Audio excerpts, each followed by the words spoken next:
刚柔成象，气形化变，从乾坤之道看懂太极的内在力量。上一集我们说过，太极拳的真正秘密是一本会动的易经，每一式、每一转身、每一次呼吸都是一个爻在变。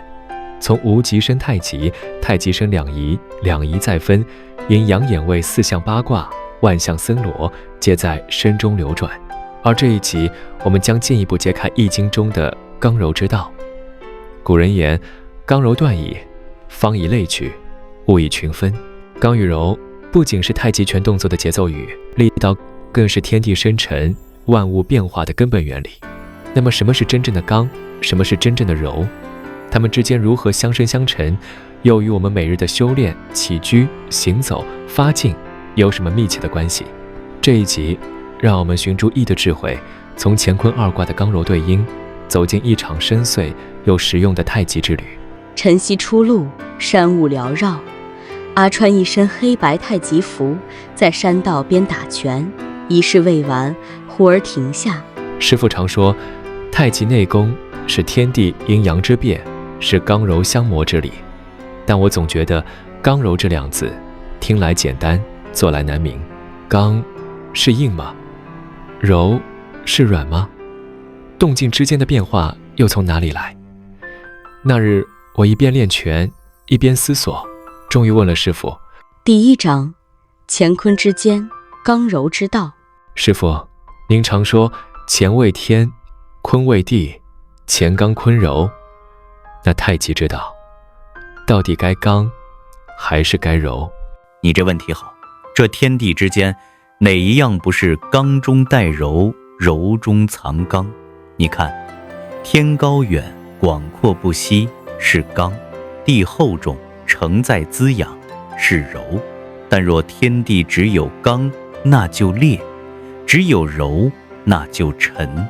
乾坤二卦，其象虽分，实则一理。乾之刚在于健，日行不止；坤之柔在于顺，承天而生万物。所以太极拳中，一招蓬，内有开展是刚，外如覆盖是柔。不是选边站，而是阴阳互根，刚柔相宜。那刚柔不只是力量的对比，而是一种互补的节奏。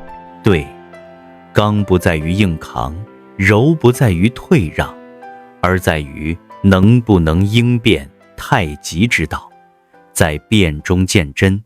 第二章，刚柔之间有象可观。山雨将至，风起云涌，飘蓬客指着天边变幻的云。你知道古人为何说刚柔断矣，方以类聚，物以群分？是说万物因刚柔的性质而分类，依性而聚。不错，你在观天地，白昼为阳刚，夜晚为阴柔。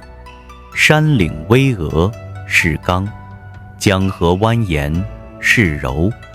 雷霆万钧是刚，细雨润物是柔。但这些只是象，不是死理。拳中学象，是为了顺其变，不是磨其形。所以学太极不是学像什么，而是像什么一样变化。正是你见风起水骤，如手臂摆动；你见雷鸣电闪，如发劲出拳。自然即是太极，万象皆可入拳。第三章，行于地，气成象。晨雾弥漫，阿川练，云手，气息绵绵。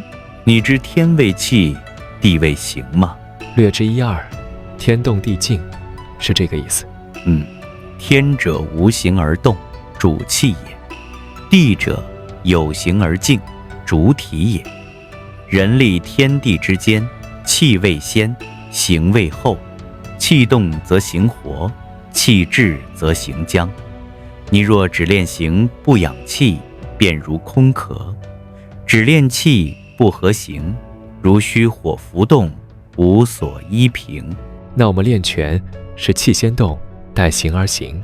不错，一招揽雀尾，手未动气已至，一是单边，角刚落，神已收。这就是气行则形随，行动则气满之功。第4章，刚非硬，柔非弱。飘朋克指导阿川发劲，阿川用力过猛，我想打得更有力，但总觉得动作变得僵硬。那是因为你误把刚当硬，误把柔当弱。真刚是淡中有韧，如弓满而发；真柔是顺中有势，如藤缠树干。你看这一式，提手上势，看似轻飘，其实中正含劲。若敌触我手，我可隐而不发，乘其力反转。刚是能挡，柔是能化。刚之极是断，柔之极是隐。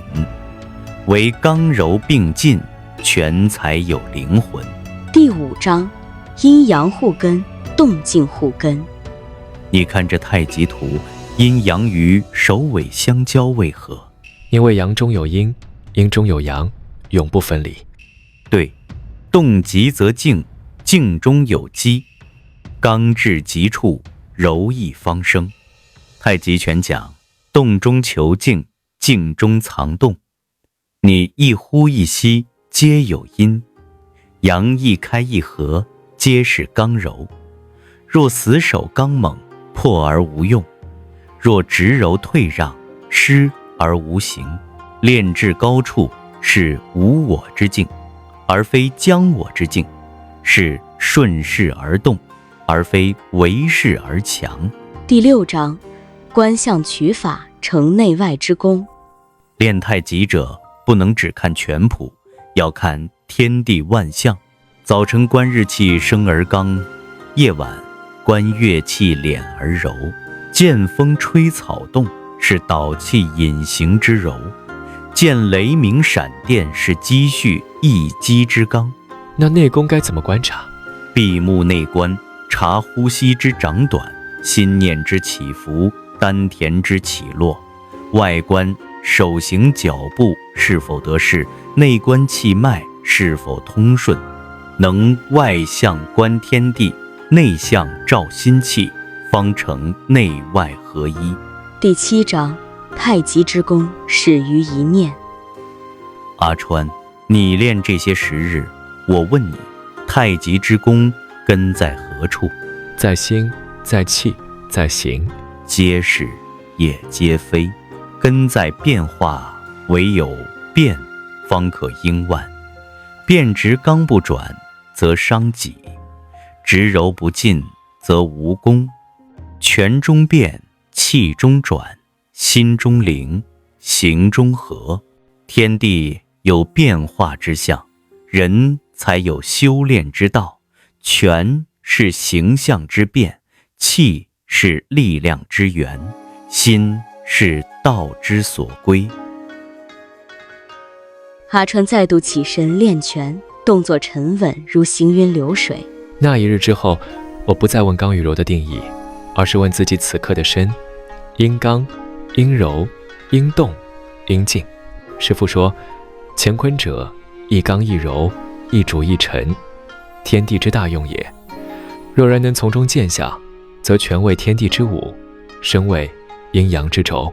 我才明白，一拳一式，不只为击敌，更是为了与天地同道，与气行共舞，与万相为友。